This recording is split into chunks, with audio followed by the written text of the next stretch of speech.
आज का समय तेजी से बदल रहा है। लोग खुद की पहचान बनाने के लिए कड़ी मेहनत कर रहे हैं, तो वही कुछ लोग आज भी मेहनत करने से जी चुरा रहे हैं। कभी आपने खुद के लिए वक्त निकाला है? कभी अपने दिल की सुनी है? क्या आप अपने पसंद का काम कर रहे हैं? आप सोच रहे होंगे कि ये क्या सवाल हुआ। चलिए पहले एक कहानी पढ़ते हैं। एक बार 4 लड़के अपने प्रतिभा और ज्ञान को जानने के लिए एक संत के पास पहुंचे। संत के वहां पहुंचने के बाद उन्होंने अपने दिल की बात संत को बताई।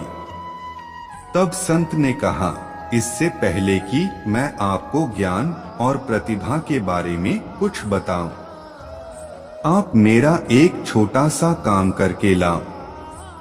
उन्होंने चारों को एक एक तोता दिया और उनसे कहा कि इनकी गर्दन ऐसी जगह जाकर मरोड़ना जहां आपको कोई देख न सके। बस फिर क्या था, चारों चले गए गर्दन मरोड़ने के लिए। पहला लड़का दोपहर में एक सुनसान रास्ते में गया। उस समय लोग अपने घरों में सो रहे थे, तो उसको मौका मिल गया और तोता की गर्दन मरोड़कर उसे लाकर संत के सामने रख दिया। दूसरे लड़का चुपचाप एक गली में गया, जहां से लोग कम गुजरते थे, तो उसने तोता की गर्दन पकड़ी और मरोड़ दी। फिर उसे संत के पास ले आया। तीसरे लड़के ने सोचा कि मुझे अभी कोई भी देख सकता है, क्योंकि मैं अगर यहाँ आ सकता हूँ तो कोई और भी आ सकता है। तो उसने रात तक इंतजार करने की सोची। फिर रात होते ही गर्दन मरोड़कर तोता को संत के सामने रख दिया। परंतु 1 हफ्ता हो गया, वह चौथा लड़का अभी तक नहीं आया था। तो संत ने उन तीनों को उसे खोजने के लिए भेजा। वे तीनों उसे ढूंढ के ले आए तो संत ने उससे 1 हफ्ते तक गायब होने का कारण पूछा। वह लड़का बोला, मैंने दिन के बजाय इसकी गर्दन रात को मरोड़ने की सोची, पर रात को चांद तारे देख रहे थे। फिर मैं अंधेरी कोठरी में गया और जैसे ही गर्दन पर हाथ रखा तो देखा कि तोता देख रहा है। उसकी आंखें चमक रही थी। फिर मैंने इसकी आंखें बांध दी। जब वह तोते की गर्दन मरोड़ने वाला था, उसे संत का ख्याल आया कि संत ने कहा था, जहां कोई न देख रहा हो, पर यहाँ तो मैं खुद ये देख रहा हूँ।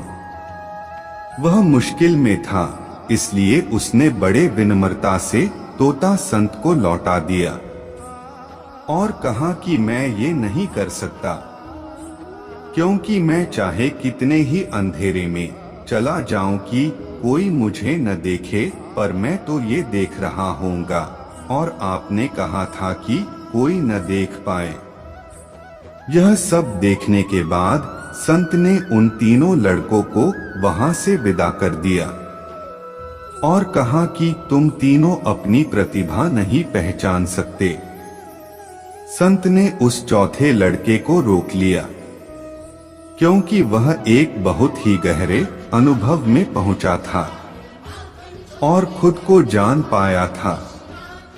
यही बात हमें खुद के लिए देखनी चाहिए। जैसे कस्तूरी मृग खुद के अंदर से निकलने वाली गंध को ढूंढने के लिए पूरे जंगल में घूमता रहता है, ठीक उसी तरह हम अपनी प्रतिभा, अपने हुनर को ढूंढने के लिए इधर उधर भटकते रहते हैं। जबकि हमें क्या पसंद है, हमारा मजबूत पक्ष क्या है, इस चीज को हम खुद के अंदर नहीं तलाशते हैं। अगर आप खुद के लिए समय निकालोगे तो आपको आपके हुनर, आपके दिल की ख्वाहिश, जो आपको सच में खुशी देता है, वो जरूर ढूंढने में कामयाब रहोगे। आज कई लोग ऐसे हैं जिनको खुद की प्रतिभा का अंदाजा नहीं है। वो बिना अपनी खुशी जाने जिंदगी को यूं ही काट रहे हैं जैसे जिंदगी जीना कोई सजा हो। मेरे कहने का तात्पर्य सिर्फ यह है कि आप यूं ही लाइफ को बर्बाद मत करो, बल्कि जो आपका टैलेंट है उसको जानो, और अगर एक बार जान गए तो फिर पूरे दिल से जुट जाओ उसे पाने के लिए। धन्यवाद। जय श्री राधे कृष्णा।